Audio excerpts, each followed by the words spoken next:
সংকটের মধ্যে সৌর বিদ্যুতে আসার আলো। গাইবান্ধায় দিনে 1200 মেগাওয়াট উৎপাদন। আমদানি নির্ভরতা কমাতে নবায়নযোগ্য জ্বালানিতে জোর বিশেষজ্ঞের। দখল দূষণে অস্তিত্ব সংকটে দিনাজপুরের ঘাগড়া গিরিজা খাল। বর্ষায় সৃষ্টি হয় জলাবদ্ধতা। সরকারের প্রতিশ্রুতি অনুযায়ী ব্যবস্থা নেওয়ার আশ্বাস। এবং 22 বছর পর চালুর লোকসানের ফের বন্ধ ঠাকুরগাঁয়ের রেশম কারখানা। দীর্ঘদিন পড়ে থাকায় নষ্ট হচ্ছে কোটি টাকার যন্ত্রাংশ, বেকার কয়েকশো শ্রমিক।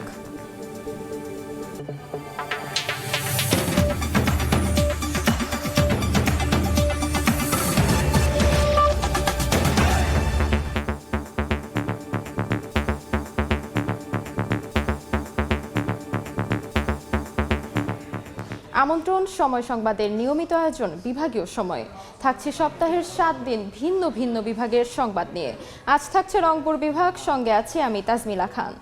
বৈশ্বিক জ্বালানি সংকটের প্রভাবের মধ্যে দেশের বিদ্যুৎ খাতে আশার প্রদীপ জ্বালিয়েছে গাইবান্ধার তিস্তাপাড়ের সৌর বিদ্যুৎ। তেল, গ্যাস বা কয়লার মতো জ্বালানি উপকরণ ছাড়াই দৈনিক উৎপাদন হচ্ছে 1000 থেকে 1200 মেগাওয়াট বিদ্যুৎ। বিশেষজ্ঞরা বলছেন, জ্বালানি নির্ভরতা কমানোর পাশাপাশি বৈদেশিক মুদ্রা সাশ্রয়ে নবায়নযোগ্য জ্বালানি সৌর বিদ্যুতের বিকল্প নেই। হেদায়েতুল ইসলাম বাবুর রিপোর্ট। সূর্যের আলো থেকে উৎপন্ন হওয়া বিদ্যুৎ যুক্ত হচ্ছে জাতীয় গ্রিডে। গাইবান্ধার সুন্দরগঞ্জে গড়ে উঠেছে 200 মেগাওয়াট ক্ষমতা সম্পন্ন তিস্তা সোলার লিমিটেড। দুর্গম জনপদের বালুচর থেকে দৈনিক 1000 থেকে 1200 মেগাওয়াট বিদ্যুৎ উৎপাদন হয়। গত 3 বছরে সোয়া 10 লাখ মেগাওয়াট বিদ্যুৎ উৎপাদন করেছে প্রতিষ্ঠানটি, যার বাজার মূল্য প্রায় 1000 কোটি টাকা। অথচ ডিজেল ব্যবহার করে সমপরিমাণ বিদ্যুৎ উৎপাদনে ব্যয় করতে হয় প্রায় 3 গুণ। ইনিশিয়াল কস্ট যদিও বেশি, বাট মেনটেন্যান্স কস্ট অনেক কম। আমরা এখান থেকে কোনো কিছু জ্বালানি ছাড়াই আমরা শুধুমাত্র সূর্যের আলো থেকেই আমরা বিদ্যুৎ জেনারেশন করতে পারতেছি। বড় মাঝারি সেতু ও রেলপথের দুধারে সোলার প্যানেল বসিয়ে সৌরবিদ্যুৎ উৎপাদন সম্ভব বলে জানিয়েছেন বিশেষজ্ঞরা। স্টেশনে যে সমস্ত জায়গায় বিদ্যুৎ ব্যবহার হচ্ছে সে সমস্ত জায়গায় আমরা সোলার ব্যবহার করতে পারি, হাটে বাজারে আমরা ব্যবহার করতে পারি। বেসরকারি সংগঠন ডপসের তথ্য বলছে, ছাদভিত্তিক সৌরবিদ্যুৎ থেকে বছরে 26,514 মিলিয়ন ইউনিট বিদ্যুৎ উৎপাদন সম্ভব।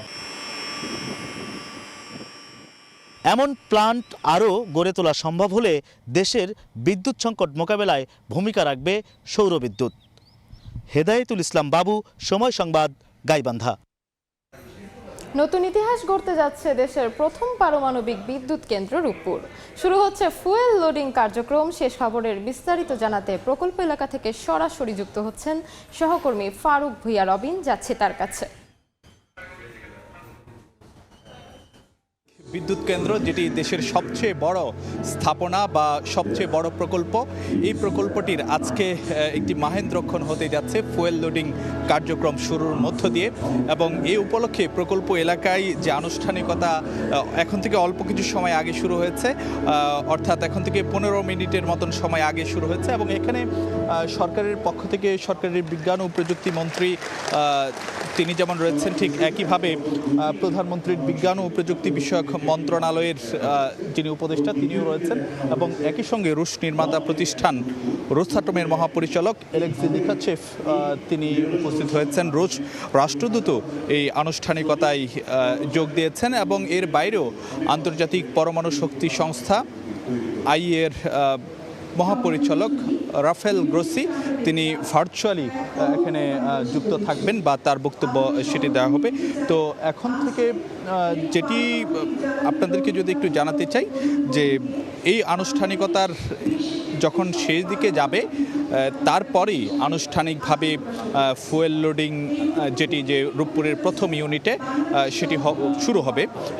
এবং এই কার্যক্রমটি, অর্থাৎ যে ফুয়েল লোডিংয়ের যে কার্যক্রমটি, সেটি শুরু হতে হতে 30 দিনের মতন সময় লাগতে পারে। তো নীতি নির্ধারকদের পক্ষ থেকে যেটি আশা করা হচ্ছে যে এর মধ্য দিয়ে বাংলাদেশের একটি নতুন মাইলফলক স্পর্শ করতে যাচ্ছে, অর্থাৎ পরমাণু থেকে বিদ্যুৎ উৎপাদনের যে যাত্রা, দীর্ঘ যাত্রাপথের আজকে একটি নতুন একটি অধ্যায় সূচনা হতে যাচ্ছে। আমরা যদি আপনাদেরকে জানাতে চাই যে 2017 সালে এই স্থাপনাটি নির্মাণের জন্য, অর্থাৎ ভৌত অবকাঠামোর নির্মাণের জন্য যেই মহাযজ্ঞ শুরু হয়েছিল তার কিন্তু একটি পরিণতির দিকে আজকে এই ফুয়েল লোডিং কার্যক্রমের মধ্য দিয়ে যাচ্ছে, যেটি আশা করা হচ্ছে ধাপে ধাপে হয়তো আগস্টের মাঝামাঝি জাতীয় গ্রিডে 300 মেগাওয়াট বিদ্যুৎ সরবরাহ করা শুরু হবে। তারপরে চলতি বছরের ডিসেম্বর কিংবা আগামী বছরের জানুয়ারিতে প্রথম ইউনিট পুরোদমে চালু হবে এবং একইভাবে আগামী বছর থেকে দ্বিতীয় ইউনিটের বিদ্যুৎ মিলবে বলেও জানাচ্ছেন নীতি নির্ধারকরা। তো এই ছিল আমার কাছে এখান থেকে সবশেষ খবরাখবর। আমাদের সাথে সরাসরি যুক্ত ছিলেন সহকর্মী ফারুক ভূঁইয়া রবিন। বিভাগীয় সময় আরও থাকছে। জনবল সংকটে ধুঁকছে কুড়িগ্রাম জেনারেল হাসপাতাল। 177টি চিকিৎসক পদ থাকলেও কর্মরত মাত্র 17 জন। ব্যাহত স্বাস্থ্যসেবা অব্যবস্থাপনা নিয়েও অভিযোগ। রংপুর বিভাগের 6 সীমান্ত জেলা দিয়ে অবাধে ঢুকছে মাদক। 8টি শহরের প্রায় সব অলিগলি থেকে শুরু করে উত্তরের নিভৃত গ্রামের পথে ঘাটে মরণ নেশার ছড়াছড়ি। মাদক সেবী আর কারবারিদের দৈরাত্মে অতিষ্ঠ সাধারণ মানুষ। উত্তরের বেশ কয়েকটি সীমান্ত ঘুরে আরও জানাচ্ছেন আতিকুর রহমান তমাল। ক্যামেরায় ছিলেন তরিকুল ইসলাম।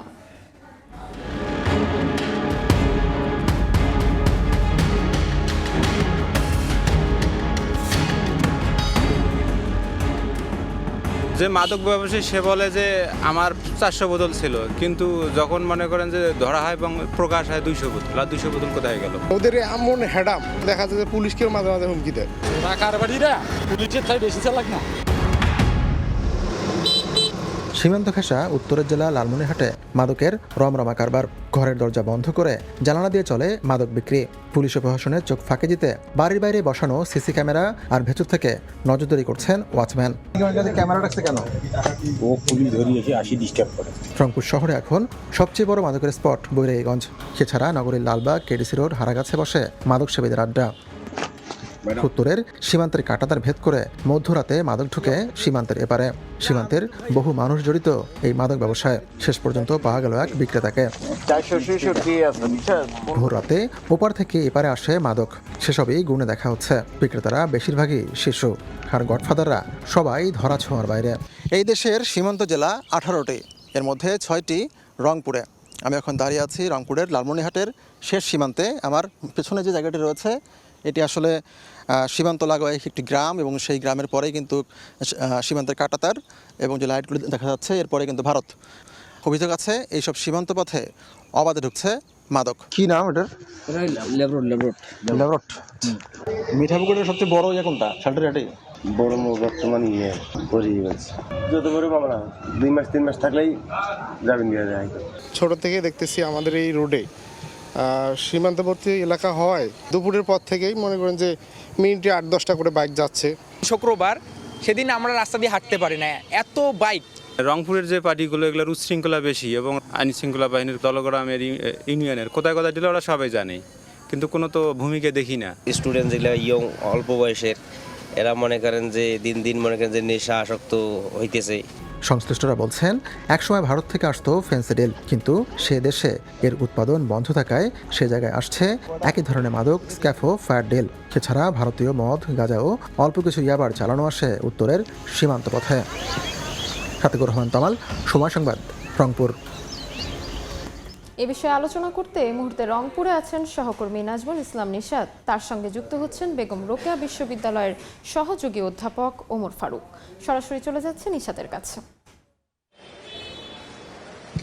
আমরা দেখছি যে নানা উপায়ে আইনশৃঙ্খলা রক্ষাকারী বাহিনীর চোখ ফাঁকি দিয়ে সীমান্ত পেরিয়ে মাদক আসছে বাংলাদেশ অংশে, এবং সেটি বিভিন্ন রুট দিয়ে রংপুর হয়ে রাজধানী পর্যন্ত চলে যাচ্ছে। আমরা আজকে কথা বলবো এসব বিষয় নিয়ে, এটি প্রতিকারে কেমন পদক্ষেপ নেওয়া দরকার এবং সমাজে যে নেতিবাচক প্রভাব পড়ছে সেটি প্রতিরোধে কি কি উদ্যোগ নেওয়া যেতে পারে। আমার সাথে অতিথি হিসেবে যুক্ত হয়েছেন বেগম রোকেয়া বিশ্ববিদ্যালয়ের শিক্ষক ওমর ফারুক। আমরা সরাসরি আলোচনায় যেতে চাই। আমরা দেখছি যে সীমান্ত পেরিয়ে অবাধে মাদক আসছে, মূলত এই ক্ষেত্রে কি ধরনের পদক্ষেপ নেওয়া উচিত বলে মনে করেন?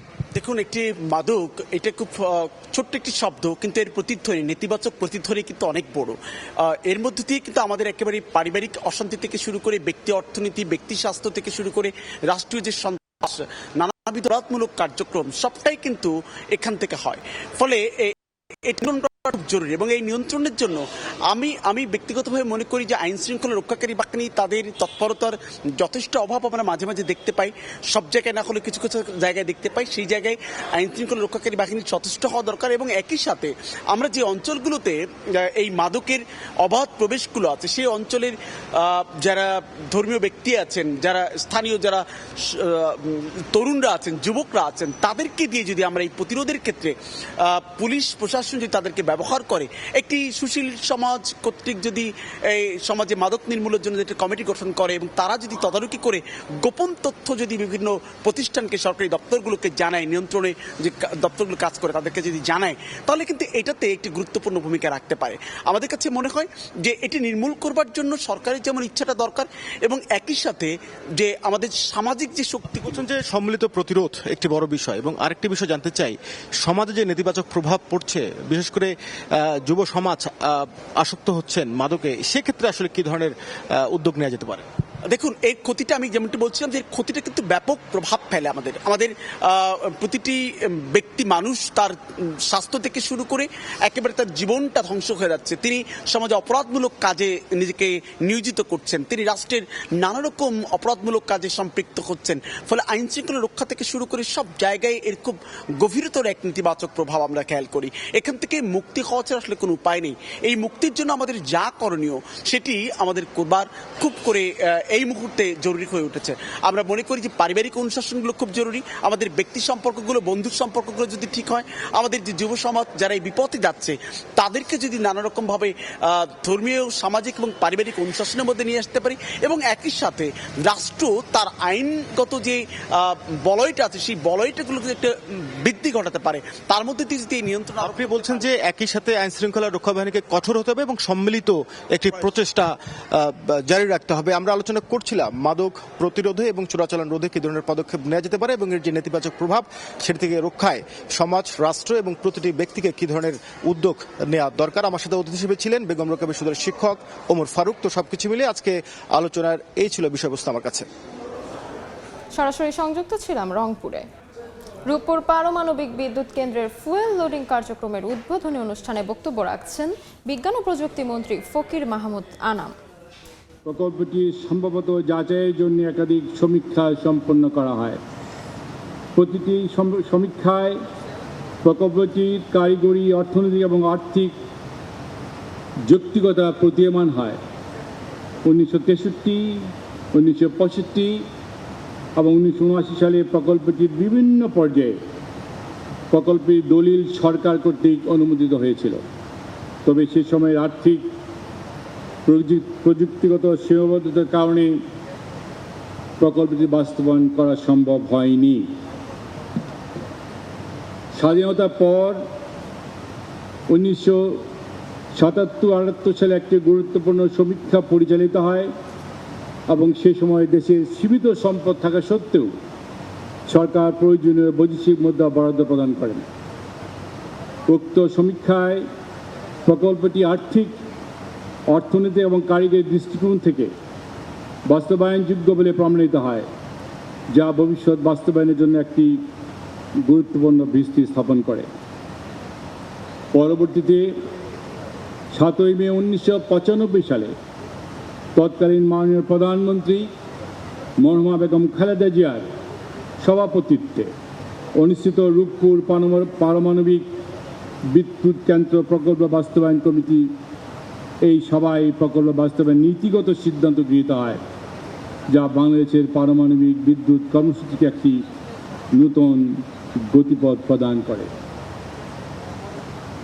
শহীদ রাষ্ট্রপতি জিয়াউর রহমান প্রযুক্তি, বিজ্ঞান ও আত্মনির্ভরশীল যে দর্শনের সামনে নিয়ে এসেছিলেন তার গুরুত্বপূর্ণ অংশ ছিল এই পারমাণবিক প্রযুক্তির বিকাশ। আর তার দূরদর্শী নেতৃত্বে বাংলাদেশে পারমাণবিক গবেষণার ভিত্তি সুদৃঢ় হয় এবং গবেষণা রিঅ্যাক্টর স্থাপনের মাধ্যমে আমাদের পারমাণবিক যাত্রার প্রাতিষ্ঠানিক ভিত রচিত হয়। আজকের এই রূপপুর সেই রূপ স্বপ্নের এক মহিমান্বিত বাস্তব রূপ। বাংলাদেশ জাতীয়তাবাদী দলের নির্বাচনী ইস্তেহারেও বিজ্ঞান, প্রযুক্তি, জ্বালানি নিরাপত্তা এবং আধুনিক রাষ্ট্র নির্মাণে যে অঙ্গীকার ব্যক্ত হয়েছে, রূপপুর তার একটি শক্তিশালী প্রতিফলন। একটি আত্মনির্ভরশীল, প্রযুক্তি নির্ভরশীল এবং সমৃদ্ধ বাংলাদেশ গঠনের যে স্বপ্ন শহীদ প্রেসিডেন্ট জিয়াউর রহমান সাহেব দেখিয়ে গেছেন, আজ আমরা সেই পথেই এগিয়ে চলেছি। রূপপুর প্রকল্প VVER 1200 প্রযুক্তির 2টি ইউনিট স্থাপন করা হচ্ছে, যার উৎপাদন ক্ষমতা 2400 মেগাওয়াট। এটা বিশ্বের অত্যাধুনিক জেনারেশন 3 প্রজেক্ট। সর্বোচ্চ নিরাপত্তা, নির্ভরযোগ্যতা এবং দক্ষতার সমন্বয়ে এই কেন্দ্র বাংলাদেশের জ্বালানি খাতে নতুন দিগন্ত উন্মোচন করবে। বিজ্ঞান এবং প্রযুক্তি মন্ত্রণালয়ের নেতৃত্বে বাংলাদেশ পরমাণু শক্তি কমিশন এই প্রকল্প বাস্তবায়নে গুরুত্বপূর্ণ ভূমিকা পালন করেছে। একই সঙ্গে বাংলাদেশ পরমাণু শক্তি নিয়ন্ত্রণ কর্তৃপক্ষ আন্তর্জাতিক মানদণ্ড অনুযায়ী সর্বোচ্চ নিরাপত্তা এবং নিয়ন্ত্রক তদারকি নিশ্চিত করেছে। পারমাণবিক শক্তিকে আত্মবিশ্বাস জরুরি, কিন্তু আত্মতুষ্টি বিপজ্জনক। রূপপুর পারমাণবিক বিদ্যুৎ কেন্দ্রের ফুয়েল লোডিং কার্যক্রমের উদ্বোধনী অনুষ্ঠানে বক্তব্য রাখছেন বিজ্ঞান ও প্রযুক্তি মন্ত্রী ফকির মাহবুব আনাম। বিজ্ঞান ও প্রযুক্তি মন্ত্রীর বক্তব্যের বাকি অংশ দেখতে ভিজিট করুন সময় টিভির ফেসবুক পেজে। EDF Aluminium, redefine possibilities. বিভাগীয় সময় আরও থাকছে। নেমে গেছে ভূগর্ভস্থ পানির স্তর। পঞ্চগড়ের সীমান্তবর্তী 5টি গ্রামের টিউবওয়েলে উঠছে না পানি, বিপাকে এলাকাবাসী। গভীর নলকূপ স্থাপনের পরিকল্পনা উপজেলা প্রশাসনের। 22 বছর বন্ধ থাকা ঠাকুরগাঁও রেশম কারখানা চালু হলেও আবার বন্ধ হয়ে গেছে। 2023 সালের আগস্টে 5 বছরের চুক্তি নিয়ে চালু হয় কারখানাটি। তবে 8 মাস পর আবারও বন্ধ হয় কারখানাটি। কোটি টাকার যন্ত্রপাতি পুরোপুরি সচল থাকলেও তা কাজে আসছে না। বেকার হয়ে পড়েন শ্রমিকরা। দ্রুত কারখানাটি চালুর দাবি স্থানীয়দের। কারখানাটি চালু করতে মন্ত্রণালয়ের চিঠি দিয়েছে জেলা প্রশাসন। কুড়িগ্রাম জেনারেল হাসপাতালে চিকিৎসক সংকটে ব্যাহত হচ্ছে সেবা। 2016 সালে হাসপাতালটি 100 থেকে 250 শয্যায় উন্নীত করা হলেও নিয়োগ হয়নি পর্যাপ্ত চিকিৎসক। বর্তমানে 177টি চিকিৎসক পদের বিপরীতে কর্মরত মাত্র 17 জন। পাশাপাশি দীর্ঘদিন ধরে অব্যবস্থাপনা ও অপরিচ্ছন্নতার অভিযোগ করে আসছেন রোগীরা। পঞ্চগড়ের তেঁতুলিয়ায় ভূগর্ভস্থ পানির স্তর নিচে নেমে যাওয়ায় 5টি গ্রামের টিউবওয়েলে পানি উঠছে না। পানির জন্য বাসিন্দাদের ছুটতে হয় মহানন্দা নদীর পাশে, যেখানে থাকা একটি টিউবওয়েলে মেলে পানি। সুপেয় পানি সংগ্রহের ভোগান্তিতে চরম কষ্টে দিন কাটাচ্ছে প্রায় 2000 পরিবার। অপরিকল্পিতভাবে ভূগর্ভস্থ পানি উত্তোলনের কারণেই সৃষ্টি হয়েছে এই সংকট, বলছে জনস্বাস্থ্য প্রকৌশল অধিদপ্তর। এই ছিল বিভাগীয় সময়ে। আগামীকাল থাকবো রাজশাহী বিভাগের আয়োজন নিয়ে। এরপর আন্তর্জাতিক সময়ের সঙ্গে থাকবেন সহকর্মী ইমদাদুল হক। তাজমিলা খান, আপনাকে ধন্যবাদ। আন্তর্জাতিক সময় নিয়ে ফিরছি কিছুক্ষণ পর, সঙ্গে থাকুন সময়ের।